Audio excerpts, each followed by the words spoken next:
Walang kumasa ang former bantamweight champion Junto Nakatani sa inaalok na laban nitong si Turki Al-Sheikh ay bibigyan pa ng isang pagkakataon ang nasabing Japanese fighter at mula sa tagapagsalita itong si Nakatani ay wala daw magiging problema kung sino man ang itatapat na fighter, hindi na po kikilatisin pa itong kampo ni Nakatani. Kung sino fighter ang itatapat ni Al-Sheikh, kailangan munang magpakitang gilas itong si Nakatani upang mas mabenta ang kinakasang laban nito kay Naoya Inoue. Yung midget kumulang $30 million.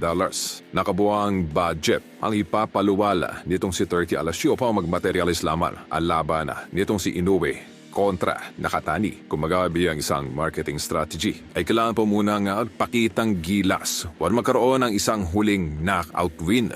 Etong si Nakatani bago itapat kay Inoue ay hindi na po dapat lalaban pa si Nakatani at dederecho na ito kay Naoya Inoue. At alam naman po nating lahat na hindi po naging maganda ang naging huling laban nitong si Nakatani kontra Hernandez. So tumamblay po yung demand na may kasa ang super fight kontra dito kay Naoya Inoue. Kumbaga ito ay itutuloy pa rin. No punto lamang nitong kampo ni Turki Al-Sheikh ay kanila po nga i-delay muna.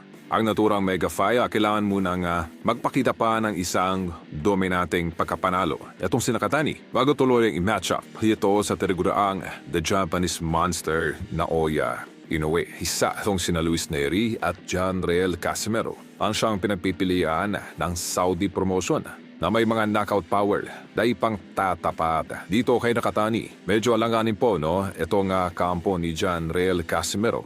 Una-una ay kukulangin po ito sa training time. Kung saan ang hiningin petsa ng laban nitong si Nakatani ay sa buwan ng Abril na. Nakamistulang langanin po dito sa ating kababayan na hindi pa po nakakapag-umpisa ang kanyang training.